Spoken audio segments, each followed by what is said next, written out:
Rangoli handicraft producers company limited, development commissioner handicraft અને Jodhpur art gallery દ્વારા 20 મહિલા કારીગરોને સશક્ત બનાવવા માટે સમર્પિત એક પરિવર્તનશીલની પહેલ પ્રોજેક્ટ નારીના લોન્ચની જાહેરાત કરતાં ગર્વ અનુભવે છે. આંતરરાષ્ટ્રીય મહિલા દિવસ સાથે સુસંગત આ ખાસ પ્રદર્શનનો હેતુ તેમની નોંધપાત્ર પ્રતિભા દર્શાવવાનો અને આર્થિક સ્વતંત્રતાને પ્રોત્સાહન આપવાનો છે.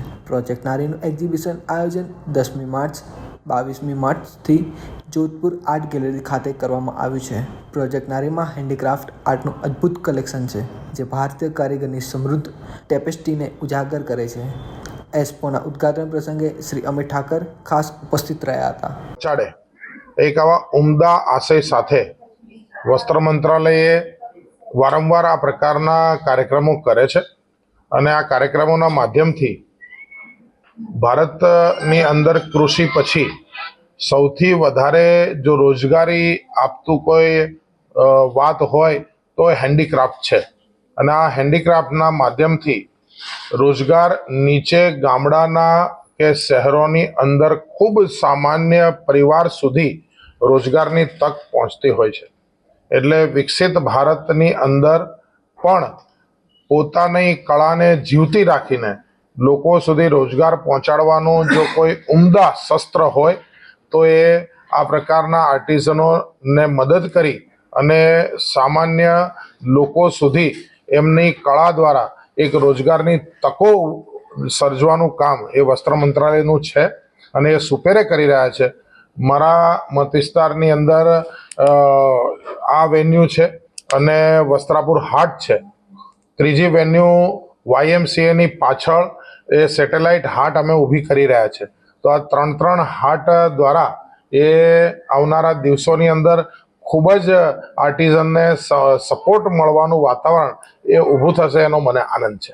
હું વસ્ત્ર મંત્રાલય ભારત સરકારના હસ્તકલા ડિપાર્ટમેન્ટમાં અહીંયા આસિસ્ટન્ટ ડાયરેક્ટર તરીકે જોબ કરું છું.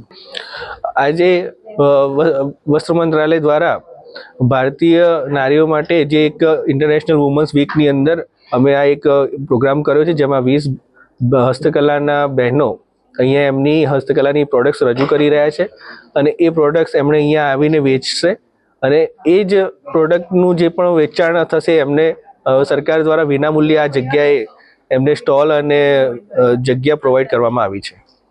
અહીંયા વિવિધ 20 જે બહેનો અહીંયા હાજર છે એ લોકો પોતાની વસ્તુઓ પોતાના હાથથી જાતે જ બનાવીને હસ્તકલાની વસ્તુ બનાવે છે, જેમાં મોતીકામ, હેન્ડબ્લોક પ્રિન્ટ, ભરતકામ, જ્વેલરી, બીડવર્ક, જૂટ કામ એવા વિવિધ અલગ અલગ જે હસ્તકલાની પ્રોડક્ટ્સ અવેલેબલ છે તેનું સીધું જ વેચાણ કસ્ટમરને ડાયરેક્ટલી થશે કે જેથી કસ્ટમરને પણ ફાયદો મળશે કે એમને કોઈ બીજી જગ્યાએ કોઈ જે હાથથી બનેલી ના હોય પણ ભરતી પ્રોડક્ટ કોઈ વેચતું હોય તો એ થશે નહીં. અને ભારત સરકાર તરફથી આ પ્રોગ્રામ થયેલો છે તો એક વિશ્વસનીયતા પણ જળવાઈ રહેશે. આ પ્રકારના વર્ક કરતા બહેનોને હું અને ભાઈઓને હું ખાસ આમંત્રિત કરીશ કે શાહીબાગ ખાતે જે અમારી ઓફિસ છે ત્યાં તેમણે એમનું પ્રોડક્ટ્સ લઈને એક વખત આવે, આધાર કાર્ડ અને એમનો પાસપોર્ટ સાઇઝનો ફોટોગ્રાફ્સ હશે તો અમે ત્યાં ઊભા અમારી ઓફિસમાં જ એમનું રજિસ્ટ્રેશન કરવાનું ટ્રાય કરીશું, કારણ કે અમે એમનું ડેમોન્સ્ટ્રેશન લેતા હોઈએ છીએ કે એમણે ખરેખર એ વસ્તુ બનાવે છે કે નહીં.